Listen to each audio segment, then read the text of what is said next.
미국에선 대통령 선거의 전초전이라고 할 수 있는 중간선거가 치러졌고 지금 개표가 한창 진행되고 있습니다. 예상대로 공화당이 하원에서 다수당을 차지할 것으로 보이는데 상원은 초접전 중이라고 합니다. 워싱턴 연결해 중간선거 결과와 파장 자세히 알아보겠습니다. 최준학 특파원. 네, 워싱턴입니다. 우선 들리는 거는 중간선거 결과 예상대로인가 봅니다. 네, 현재도 개표가 진행 중인 가운데 공화당이 4년 만에 예상대로 하원 탈환이 확실시되며 상원은 마지막 개표함도 열어봐야 할 것으로 보입니다. 하원은 전체 435석 가운데 공화당이 198석, 민주당이 178석을 현재 차지하고 있고 59석을 두고 개표가 진행 중인데 공화당이 과반인 218석 이상이 유력합니다.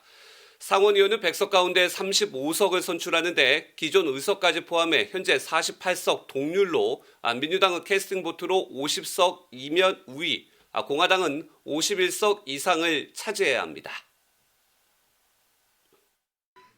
I never expected that we were going to turn these red counties blue, but we did what we needed to do. 4 years, the people have delivered their verdict. Freedom is here to stay. 한국개로는 민주당 소속인 앤디 김 하원의원이 당선돼 김창준 전 하원의원 이후 26년 만에 한국계 3선 연방의원이 탄생했습니다.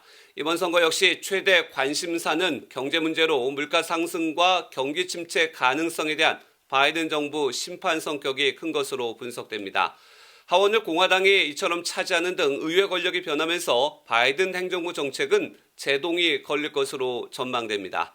또한 2년 뒤에 치러지는 대통령 선거의 전초전으로 트럼프 전 대통령이 오는 15일 대권 도전을 선언하면서 이제 대선으로 미국 정치 일정이 맞춰질 것으로 보입니다.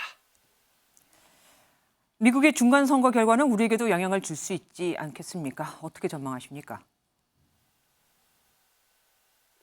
네, 하원을 장악한 공화당은 미국산 전기차가 아닌 경우 보조금 혜택을 제외한 인플레 감축법 개정을 여러 차례 밝혀왔습니다.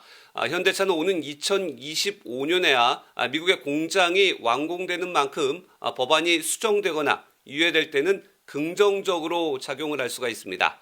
하지만 상원이 변수이고 공화당 역시 미국 우선주의를 내세우고 있어 당장은 수정할 것으로 관측하기에는 이르다는 분석입니다.